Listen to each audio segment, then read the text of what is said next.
வயிறெறிஞ்ச காக்கைங்க கதை. காலங்காலமா நடபொணமா வாழ்றவங்க கதை.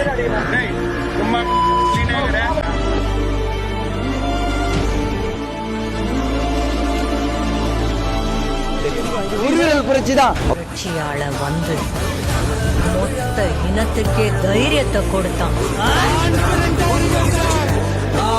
சீனு ஒதுக்கப்பட்ட காக்கைங்க கையில கத்தி எடுத்துச்சு. என் மவன் தலைவனான கதை கொய்யா.